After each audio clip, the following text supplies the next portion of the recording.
Everybody's got a price, it's the $1 million man. Podcast in demand. Understand, everybody's got a price. $1 million man. Everybody's got a price. $1 million man. Everybody's got a pod, it's the $1 million man. Podcast in demand. Understand, everybody's got a price. $1 million man. Everybody's got a price.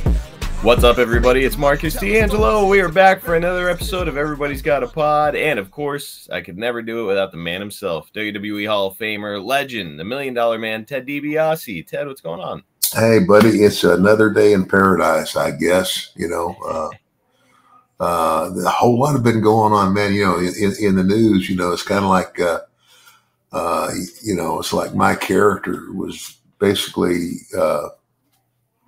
I guess I would be wrestling's version of Donald Trump. Yeah, you would be, yeah. But yeah, last night as we're recording this was the debate, but there's no debating what you and I are up to here today, my friend. We're doing an Ask Ted Anything episode. Put it out there on social media, and holy smokes, your fans showed up. A lot of response, just as there always is. We've also got some questions that we're rolling over from last time, so we've got some great ones. If you're ready to go ahead and jump in. Let's do it. All right, so let me go ahead and pull this up. What's that way you say? Just do it. Just like Nike, let's just do it. But hey, before we do get into the questions, I've got to give you all a reminder to get over to the YouTube channel. It's youtube.com/@GoldenEraNetwork. Ted and Jim Duggan are both there. So if you want exclusive clips, if you want to hear from Jim Duggan, that's the only place to get his podcast. And, you know, of course, we're doing short clips and full episodes from this. Everybody's Got a Pod with Ted DiBiase. So if you're not over there, you're missing out. One more time, it's youtube.com/@GoldenEraNetwork. So the first question, Ted, is from Jude Weedow. I don't know how you say it. He asks, who's the bigger star, Sting or The Undertaker? What do you think, Ted?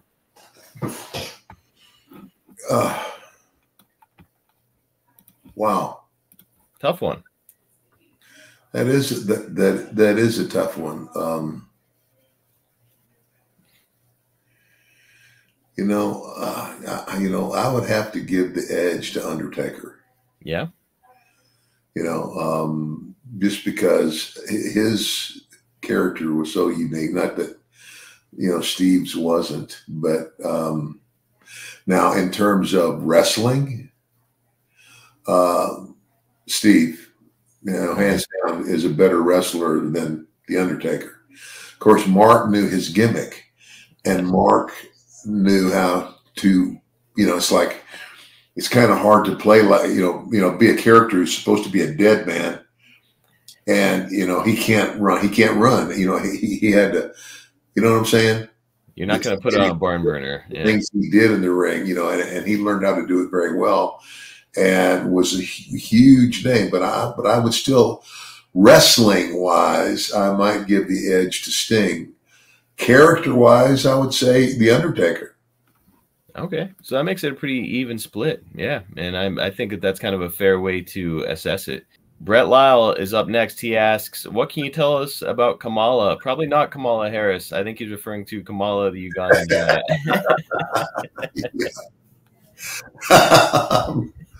I'm glad that we make which Kamala we're talking about. Gotta distinguish nowadays. Well, we'll put it this way: I think that Kamala, the Ugandan giant, is a lot smarter than Kamala, who's running for president. Oh my gosh. You know, I don't, anyway, a great guy. His name was James.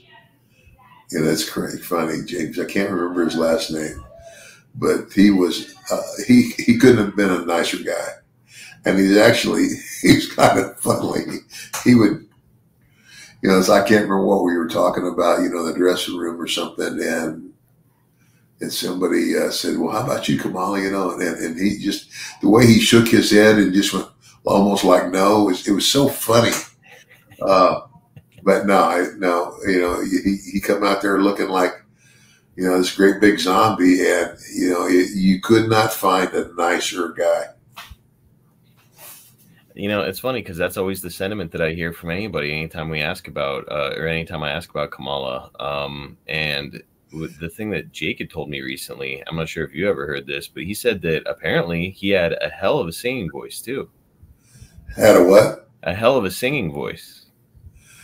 Oh yeah, you know what? I forgot that. Yeah, he could sing. Man, it's like you look at this guy and he looks like a big killer, and they paint him as this this crazy man, but it turns out he's this wonderful human being. He's a great singer. It's like, man, yeah, kind of like me. Well, the wonderful human being part I'll agree with. The jury's still out on you as a singer. Well, my biological father was the singer. He really was. Mm-hmm. Unfortunately, I couldn't carry a tune if it had handles on it, buddy. My wife tells me all the time, I'm trying to sing in church, right? Mm-hmm. What do they say? Make a joyful noise. And that's kind of like what my singing's like. There's joy in that noise. Yeah. Well, that's, you know what? Next time you and I are in the same city, we're going to go do karaoke, brother. Let's hear it. Next up, we've got KMelbs, who asked, what former wrestlers do you still talk with the most? Ted, who would you say were the closest friends that you made in wrestling? Oh my gosh, that's so hard sometimes. Well, I mean, guys that were wrestlers, basically the generation above me, which maybe wasn't my dad's generation, but some of them were. But the guys who helped me develop Dusty Rhodes, Dick Murdoch, Terry Funk, Dory Funk Jr., oh my gosh, who was the Colonel Buck Robley, who was the craziest guy, but you talk about a guy who could work. He was great. Bill had him as the booker for a while for Mid-South. Smart guy. Those guys. But, amongst my peers, Jake. Jake and I, it's not like we're bosom buddies and call each other and talk to each other all the time. But whenever we see each other, we just go out of our way to, hey, how you doing? What's going on? Da, da, da, da, da. Because we both grew up in the wrestling business. Both of our fathers were wrestlers. And in my case, so was my mother. But yeah, Jake and I are close. And Jake and I we both come from the old school of wrestling. Here's how you learn it. Here's how you do it. And it's a lot different than today. And I know that you're still good friends with Jim Duggan to this day. Steve Kern, right? Oh yeah. Yeah. Jim Duggan's a great guy. We have been friends, since we met, and we basically had a really good program through Bill Watts down in Mid-South. I'm trying to think, I think it was this, I had this match. Now this is when Jim was a good guy. Mm-hmm. I don't know. Jim was a good guy, then he turned bad guy, and I think it went back to good guy. But anyway, we had a heck of a run down in the South. It's kind of like, especially the town that stands out is New Orleans. New Orleans and the southern, all of Louisiana. We had a really good run. And, Jim's just a real good guy and a legitimate athlete. I mean, he played football in college, as I did. And I think, did somebody, did he get drafted or didn't make it? I can't remember. He played for the Falcons for a little while and ended up, I think he played a couple preseason games for them, and then he got injured and decided to reach out to Fritz Von Eric, who had tried to recruit him before. And Yeah. Jim was like, "Nah, I don't want to be a wrestler. I want to be a football player." Well, Yeah. here his football dream goes away. He's like, "Yeah, maybe I should call this Fritz Von Eric guy back." And next thing you know, yeah, cool. It's really. I have, you know, I kind of slept through half of it, but you know that there's that movie out that's about the Von Erichs. Yes, the Iron Claw. The Iron Claw, and I started to watch the beginning of it, but I fell asleep. I wanted to see, you know, how much of it was, you know, like true to life into what my understanding was. But my understanding, because I was never around those guys that much, I wrestled Kerry a couple of times. I was had a couple of tag matches against Kerry and one of his brothers. And I can't remember if it was working for Watts or that one. Well, it would have had to have been. But anyway, those guys, they were always good guys. But I've always heard that Fritz was the guy. That Fritz, it was almost like he forced his sons to be wrestlers. Yes. That was certainly the narrative that they tried to push in the Iron Claw movie a lot. And look, I don't have any of the inside detail on it, but that is what folks say over the years, is that he wanted his boys to be wrestlers, and he brought them up that way and stuff.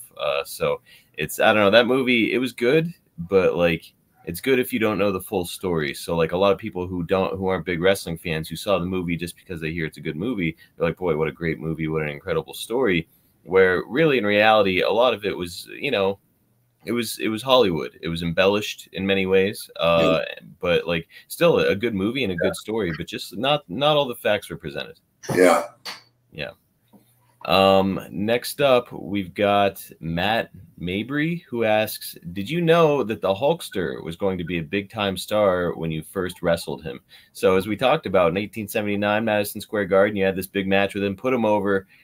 He said that he owed you a big favor. In that moment, Ted, when you're first introduced to Terry, are you like, this guy is going to be a major star?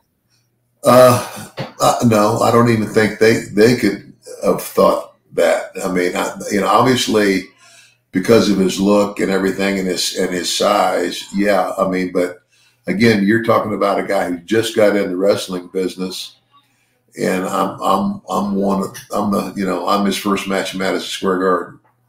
And of course, you know, even though I was a baby face, you know, I led that match, and we had a great match. I mean, I did what Vince Sr. wanted me to do, is make him look like a superstar. Mm-hmm.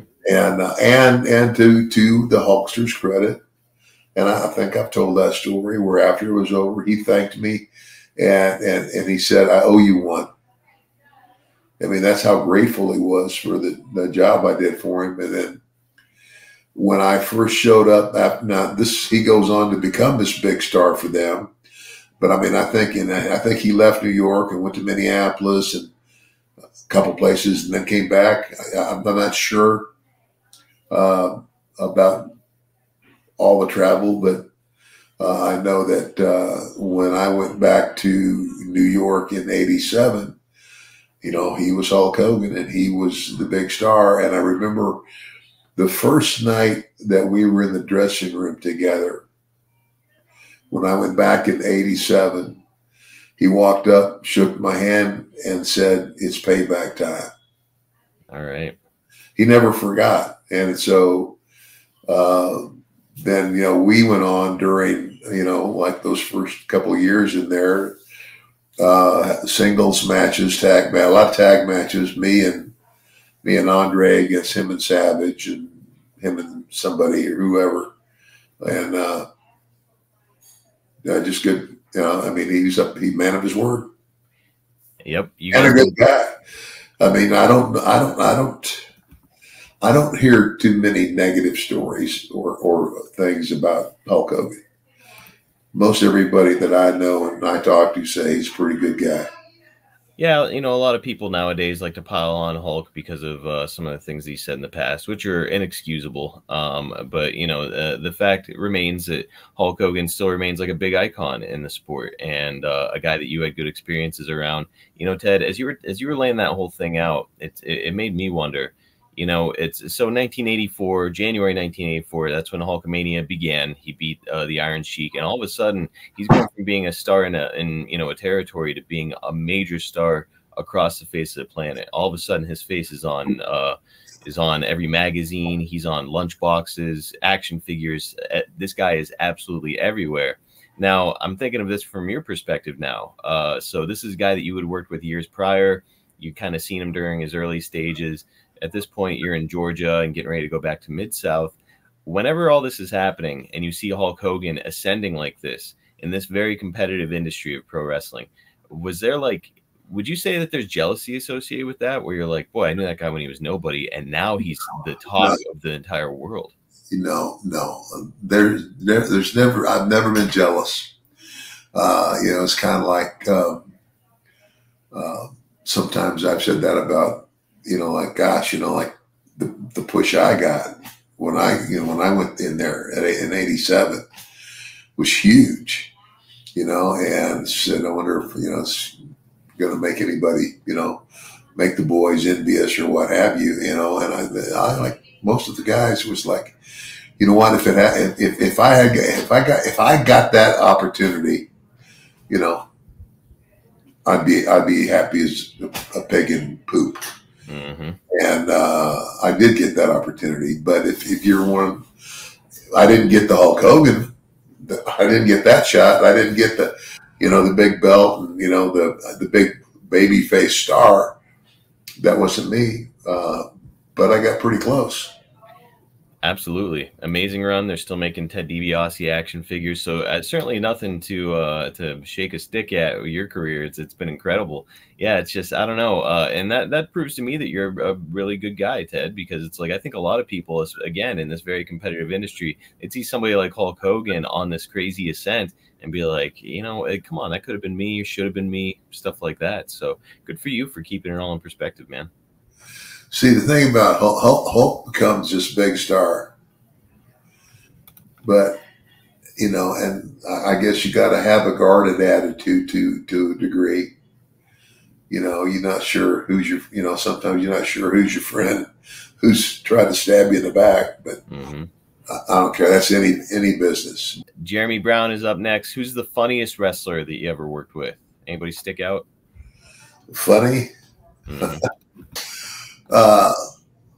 He was one of the funniest guys in the ring and out of the ring. Oh my gosh. Don Kernoodle. Don Kernoodle. Did you ever know Don Kernoodle? I have never spoken to him. I've heard the name many times. He was a funny guy. I remember he came to he came to the Amarillo territory. And he came in there with another guy that could have been a great. I mean, his name was Irvin Smith. All right. And he came out of Florida. And I think Kernoodle came out of Florida too. They were good buddies. And Irvin he was so good, but he just, you know, he just didn't want wrestling. He just wasn't his cup of tea. He said, and he just left it. But Don Kernoodle was one of the funniest guys. Oh my gosh! In the dressing room, he was great. What made him so funny? Just like personality. Personality, and I'm trying to think of. There was somebody else who was always doing the. Gosh, he would do ribs all the time. Owen Hart. Yeah, he dang sure didn't want to get on Owen's bad side because he could really set you up with a, you know, some in the dressing room thing. One of the ribs that I always heard about people pulling was like, you know, you'd put a padlock on the loop of somebody's jeans, or like, you know, so they couldn't do their button, or you padlock their bag so they couldn't they'd have to destroy their bag to open it up. That happened a lot. That's happened to you? Yeah, like if we were wrestling in most high school gyms, the dressing area, you don't have individual seats. You have a bench, and that bench is attached to the floor. Well, if you get somebody's back and he's got like a long handle bag, and you take a chain and you run that through the handle of the bag and wrap it around the base of that bench and padlock it, the only way he's going to get his bag is to cut it off, to cut the handle off. Yeah. Pretty harmless pranks. Oh yeah. Now, did you ever see the one where people were like gluing boots to like ceilings and stuff like that? I've heard about that one as well. Do what? Somebody would like grab super glue and get like a ladder or a chair or something, and they'd take somebody's boots and put glue on the bottom of them and then stick it to the ceiling up above where their bag and stuff was. Have you ever seen that one? I don't believe I ever saw that one. That's a good one. Yeah. I'd be pissed. Wrestling boots are expensive. I do remember, I can't remember the cowboy exactly. It certainly wasn't the boss, Bill Watts, but there was a cowboy, and I want to say it was a cowboy, but anyway, somebody took his hat and pooped in it. Oh no. Yep. So you can't think of which cowboy this was? No, I can't think of the cowboy. And I would, my loyalties there. I will never give the guy up. Oh wait, so you know who did the rib to the cowboy? Yeah. Oh, okay. Boy, I'll have to ask you. I just can't do it. I can't do it. I never tell. Good for you, Ted. Keeping kayfabe on that. Next up, we've got Lawrence Clark Jr., who asks, do you believe the allegations against Vince McMahon? Did you witness any of the alleged behavior? It's kind of a big question. Did you ever see anything fishy out of Vince McMahon backstage?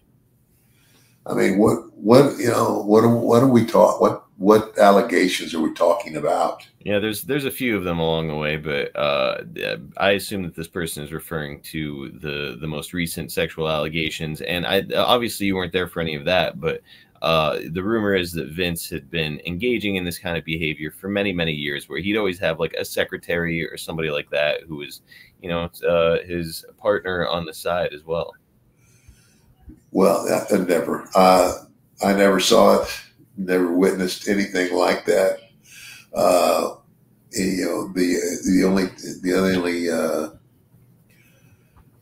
Even when I went back to work for the company as a producer, mm-hmm.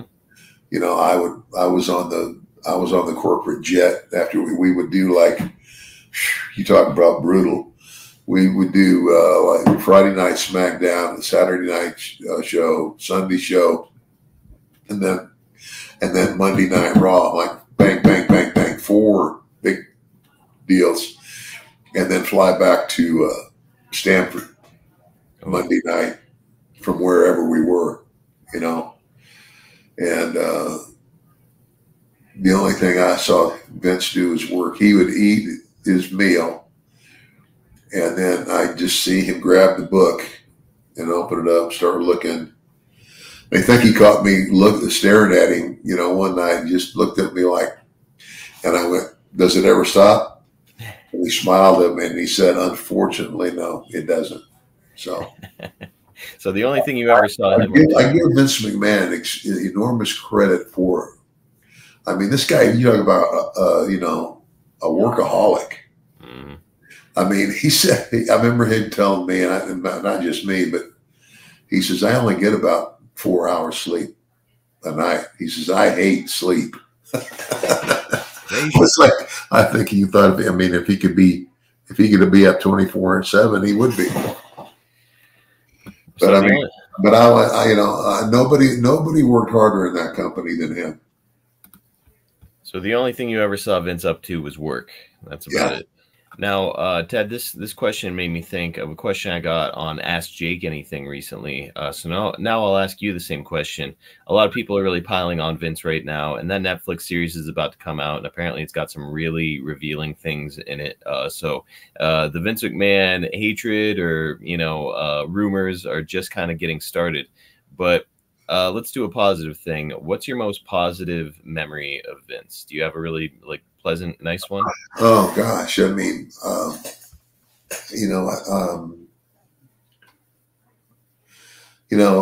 everybody's got good and everybody's got bad in them, and again, I will make no excuses for anything that Vince ever did that was disgusting or what have you.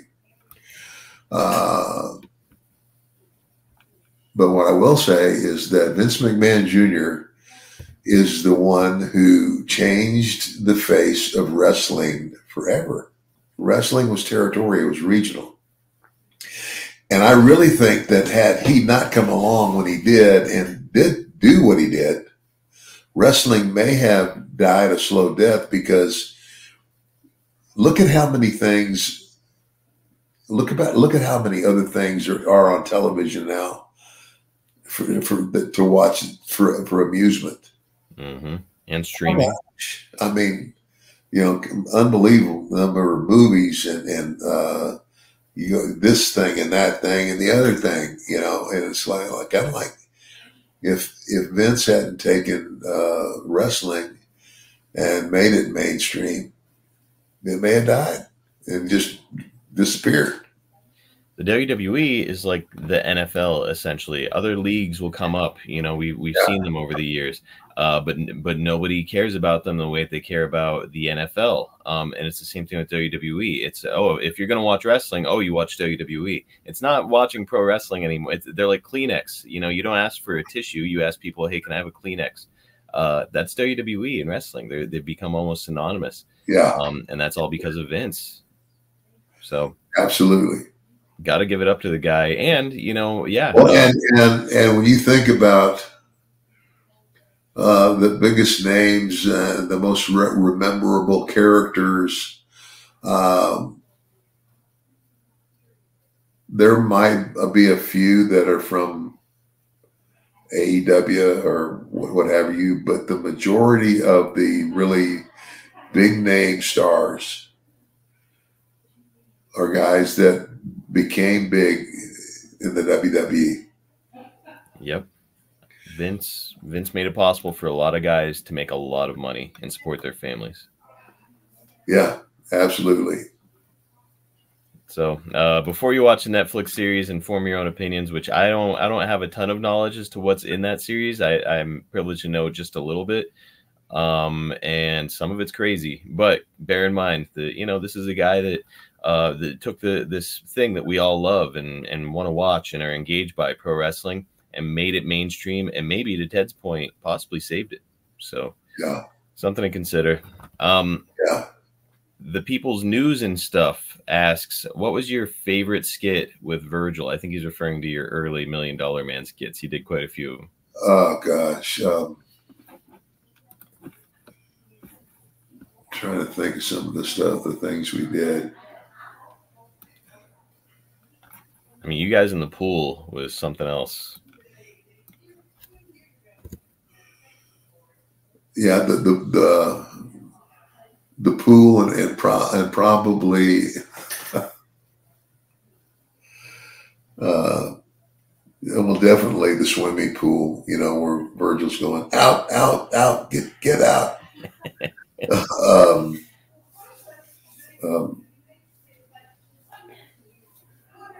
I don't think Virgil had any. I don't know. I can't remember.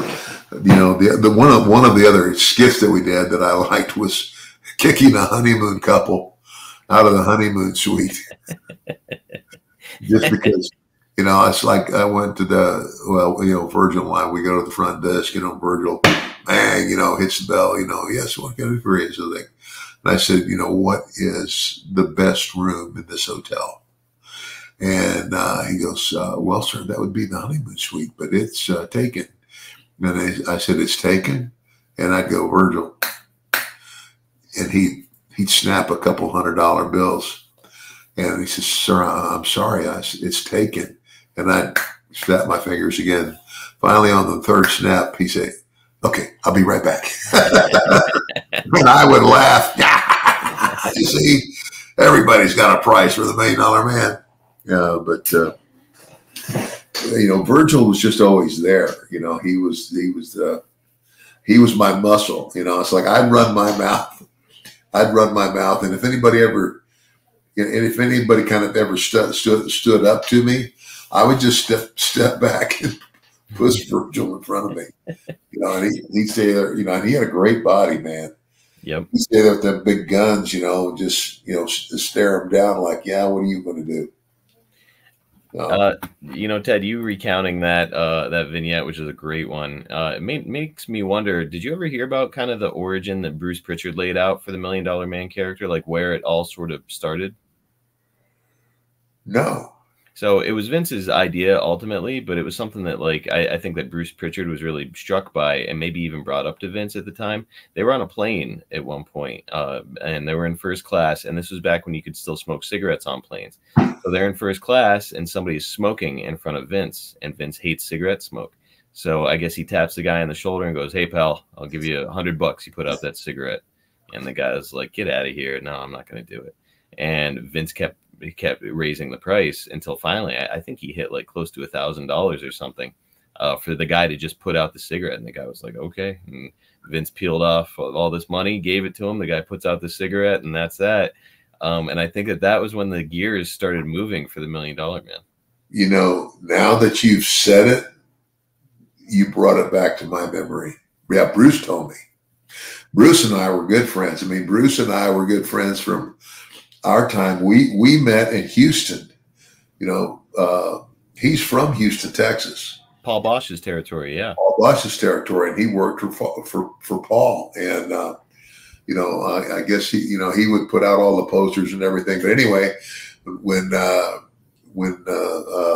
Bill Watts, you know, and Paul made whatever deal they made, and Houston became part of Mid-South. You know, I would go out on Friday or whatever nights we were there, you know, and we would go out on the town, man, and have a good time. He was a good guy. Good guy. You know, Bruce, he's got a podcast of his own, and people say like, "Oh, Bruce is so full of it," and Bruce is this, Bruce is that. But the fact is that Bruce is responsible for a lot of the stuff that we all came to really love as wrestling fans. You know, we were talking about the Undertaker earlier in this. That was Bruce's concept, the Undertaker. He originally wanted to call him Kane the Undertaker, which is what he came out as initially whenever he debuted with you. And then they got rid of the Kane part. He just became the Undertaker. And then later on, Kane was his brother, Glenn Jacobs. Yeah. So Bruce Pritchard's got his fingerprints on a lot of the stuff that we love in wrestling, including a lot of the stuff that we see today in wrestling. He's still active with WWE. So yeah, sure is. Gotta love Bruce Pritchard, creative genius. All right, we'll do maybe one or two more and wrap this one up. Reggie Howard asks, what did Ted think of Dory Funk Jr. stepping back into the ring? Ted, did you hear about this? No. I mean, I did, but I mean, it was like just recently. It was recent, and he went over to Japan, and he was in an explosive death match at 83 years old. Wow. Yes. Now, I haven't seen the match, so I can't really weigh in on Has anybody seen the match? Apparently, yeah. I think they drew a nice crowd over there in Japan, and I'm sure it's available somewhere online. Maybe I'll see if I can dig it up. Hey, that might be fun for you and I to do. Maybe we'll like watch the match. And yeah, I mean, I wonder. I mean, well, what was the general consensus? I don't imagine it was good. I'll have a look online and see what like all the fans had to say. But it was more than anything. It was like, you know, I would imagine he wasn't out there taking bumps. He was probably maybe gave a couple bumps out there. Yeah. But I mean, like, he's around exploding stuff and barbed wire and all that crazy stuff. And he's 83. Yeah. Well, God bless him. You know, I mean, he, you know, the Funk family is one. It's, you know, I mean, I was, you know, of course, they're the Funk Senior and my dad were good friends, and you know, Terry was the guy I was closest to. You know, Junior, I've always respected because Junior in his prime was a great wrestler. He was an NWA world champ. You know, the difference between Terry, though, and Junior, Terry could do everything Junior did. You know, but Junior, you know, I guess his personality was just such that he couldn't be that wild orangutan that Terry Funk could become. Mm-hmm. And so, anyway, but nonetheless, nothing but respect and admiration for him. God bless him. I mean, 83? 83. And so, Ted, as you know, I'm getting into wrestling myself. If somebody said to me, hey, Marcus, we'll pay you a crazy amount of money, go be in an exploding barbed wire death match, I'd say, no, thank you. But here's 83-year-old Dory Funk Jr. Like, yeah, I'll do it. Wow. Yeah. Wow.